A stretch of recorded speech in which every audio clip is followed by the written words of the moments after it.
یو ځنګل هغې کې بعضې خلک اوسېدل یو کور دلته یو ځای بل ځای خلکو خره ساتلی او د هغې ځنګل نه به یې خشاک وړه هغه به یې خرڅه یو بزرګ انسان هم په هغې ځنګل کې اوسېده هغه ځان له یو خر ساتلی نو چې کله به یې د ځنګل نه خشاک وکړه هغه به یې په خر باندې بازار ته یوړه هغه به یې خرڅو په هغې باندې به یې خپله ګزاره کوله او ځان له یو سپی د څوکۍ دپاره ځان له سپی ساتلی هغه سپي به د شپې غپل څوکۍ به یې کوله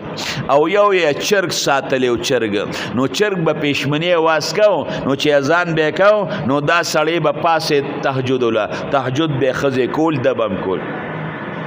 د رب العالمین شان ته ګوره شپې ورځې تېرېدې هغه چرګ یې مړ شو چې دې کور ته راغې ښځې جړل ولې جاړې یاره وایي زمونږ هغه چرګ مړ شوی دی اوس به مونږ پیشمني تهجد له څوک پاسئ دا خو د هغه په آواز به مونږ پاسېدو هغه ورته وایي ښځې وایي دې کې بې خیري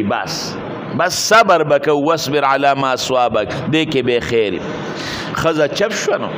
چې سروځې تیرې شوې د الله شان ته ګوره هغه خر مړ شو چې سړی کور ته راغی ښځې بیا جړل ولې یاره وایي په هغې خر باندې به تا خاشاک بازار ته وړه هغه خاشاک به دې خرڅو په هغې پیسو به موږ خپله ګزاره کوله نو دا خر مړ شو او ته خو کمزوري بوډۍ په سر باندې خاشاک بازار ته نشې وړې موږ به کوو څه وی ښځې دې کې بې خیري الله وی صبر کوې زه د صبر کوونکو ملګری یم صبر به کوم د الله شان ته ګوره چې څه ورځې تېرې شو نو هغه سپی هم مړ شو ښځې بیا جړل چې چرګ مړ شو خر پکې مړ شو اوس پکې سپی مړ شو څوکیداري به هم څوک کوي هغه به غپل غلبه نه راته یا ښځې وایي دې کې بې خیر یې موږ به صبر کوو اوس په ظاهر چې چرګ مړ شو خیر پکې کم دی په ظاهر چې خر مړ شو نو خیر پکې کم دی په ظاهر باندې چې سپی مړ شو نو خیر پکې کم دی خو شاته د خیر غټې دروازې دي ورپسې د الله شان ته ګوره چې یو شو شپې تېرې شوې په ځنګل باندې ډاکوانو ډاګه وغورځوله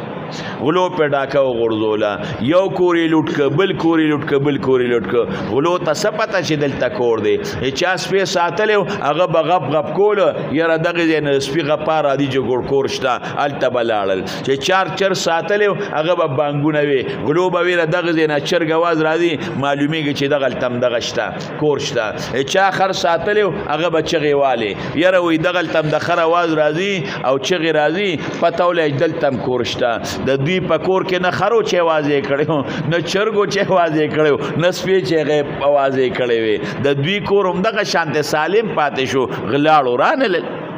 دوی نه اړو غلو نه کړه ټول ځنګل کې غلو کړه نو ظاهره کې خو چې سپی مړ کېده خو انسان ته شر ښکارېده